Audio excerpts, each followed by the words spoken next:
Unbelievably awesome. We have a total of 1, 2, 3, 4, 5, 6, 7, 8, 9, 10. 10 elements on our entire dashboard. And you can combine any of them with any of them. And that too in multiple combinations. So 1 with 3 and 4, 5 with 7 and 8, 8 with 9 and 11, 9 and 1, etc., etc. So this is what in mathematics you call permutations and combinations. And do you know how many combinations, how many visuals can you combine together and analyze your data with? Even though you have 10 visuals on your screen right now, because you now have the ability to combine them together, what you have right now in front of you is something called as 10 factorial. What is 10 factorial? 10 factorial, my friend, is this number.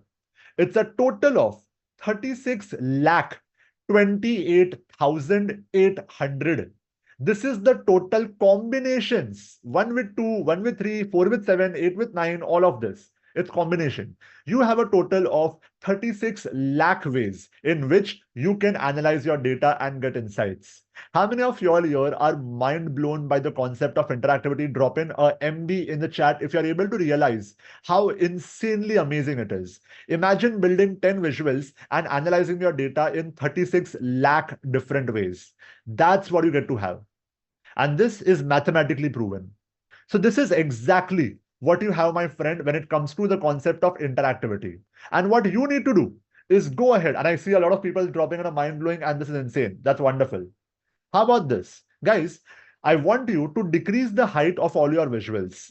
Unless you decrease the height, you will not see all the buttons properly. So decrease the height. Once you decrease the height of your 5 main visuals, visual number 1, 2, 3, 4, and 5. Once you decrease the height of all these 5 visuals, start off clockwise. So select the table and make sure everything else is set to filter. Then select the column chart. Everything else set to filter. Then line chart, then pie chart, and then map chart. And once you are done, again go to format from where you enabled these buttons. Go to format, click on edit interactions once again. 2, disable the button. When you disable the button, the interactivity will be there. The buttons are disabled. Interactivity is still there. So to not make a mistake in the future, by mistake you click on something unintentionally, you disable the buttons, okay?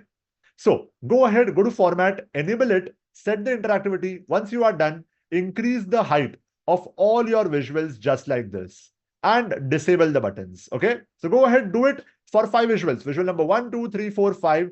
And let me know by dropping in a done in the Zoom chat whenever you guys are done with it, all right? Chalo, wonderful. Done, sir. All right. Perfect. Done, done, done. Done, sir. All right. Done. Perfect. Done, sir. All right.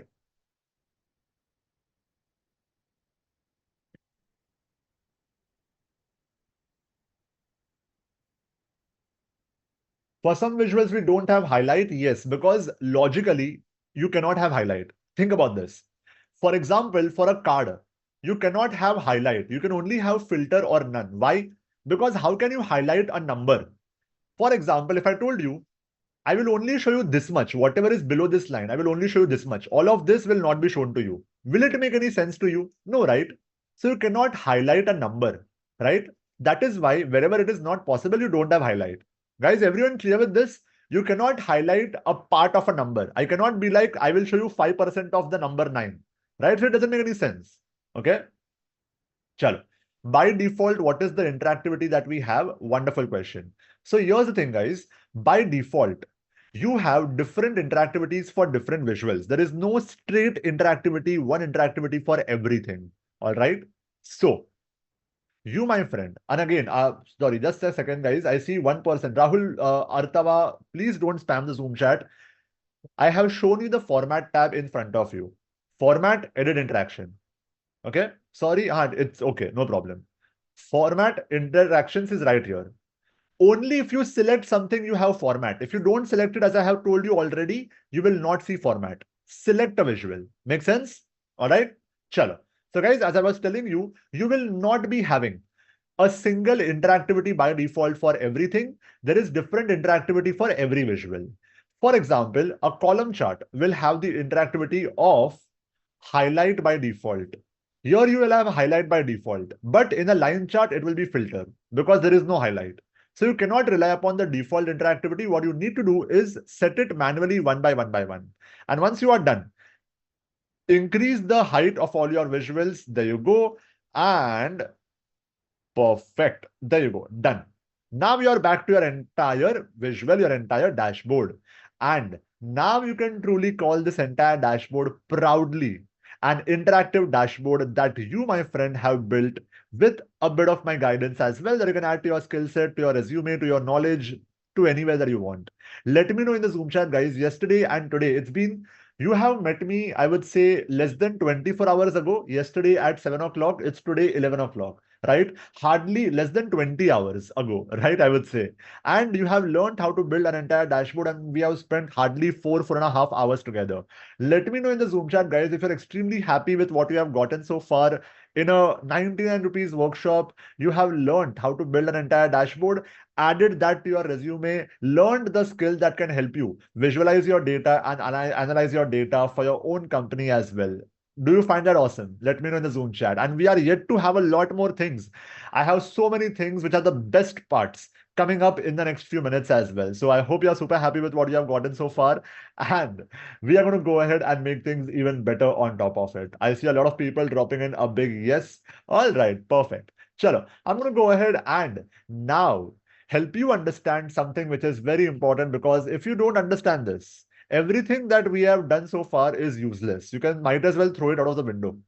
What am I talking about? I'm talking about sharing your dashboard. Are you excited for this, guys? How do you share your entire dashboard? In the form of a PowerPoint presentation, in the form of offline presentations, in the form of a website, a web link, everywhere. We are going to understand it step by step by step. All right, so let's do this. Guys, I'm going to go ahead and help you understand everything about sharing your dashboard one by one by one. The first thing that we are going to understand, it's called sharing your dashboard offline. That doesn't require any kind of internet connection.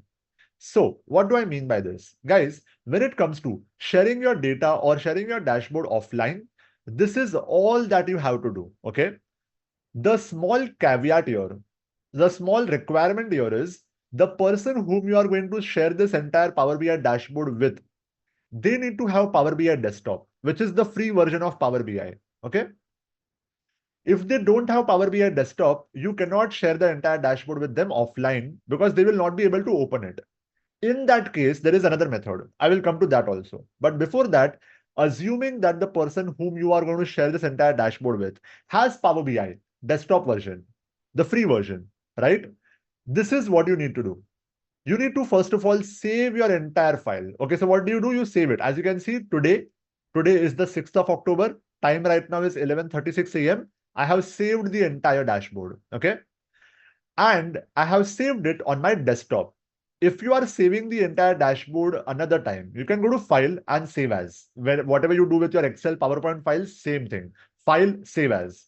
And you can save it wherever you want. As simple as that. All right. Once you have your Power BI dashboard saved, so as you can see, guys, my Power BI dashboard is saved right here on my desktop. There you go. 6th of October, 11:36, as you can see. All right. Now, if I want to share my entire dashboard with someone, all I have to do is share this entire Power BI file with them. And when they open up the entire file, they will be able to use the entire dashboard that I have built, and the entire dashboard will be completely interactive. They will be able to play along and click on a few buttons and analyze the data just like the way I am doing right now. But here's the thing. How many of you all have this question? When I was talking about sharing the dashboard and sharing the Power BI file, if you guys are also having a very similar mindset like me, you might have this question. Let me see how many of you all have this question. How many of you all had this question that, sir, if I am sharing only my Power BI dashboard file and not my Excel data, how will my visuals remain interactive? Doesn't it require data to remain interactive? Let me know by dropping in a yes if you also had this question in your mind. Okay, sir, is Excel data not required? Do we not have to send our Excel data? What is the case? Okay, I see a lot of people dropping in a yes. I'm so glad to know that. Okay, you guys are thinking beyond a lot of things that I've already taught you, and that's great. I have just given you like the starting point. You guys are going to continue from there, right? Wonderful. So here's the thing, my friend. When it comes to Power BI, your Excel data would not be required. And I'll tell you why. Does it mean your entire dashboard will not be interactive? The answer is no. It will still remain interactive. So the mystery is, without Excel data, how is it possible? It is because whenever you save your Power BI file, okay, and this is going to be very interesting, very useful. Whenever you save your Power BI file, Power BI takes a snapshot, a photo of your entire data that you have in Excel, whatever data it is, it takes a photo of it, a snapshot of it, and it saves the entire data for backup in your Power BI file itself. So in the future, if your Excel data gets lost, it gets corrupted, it gets misplaced, it gets deleted, it gets kidnapped, whatever the case is, all right? Power BI or Microsoft doesn't want you to stop using Power BI because you missed out or you forgot your data, you did your data. So Power BI always keeps a backup in the Power BI file of your data. Where does it keep the backup? Let me show it to you. On the left-hand side, and again,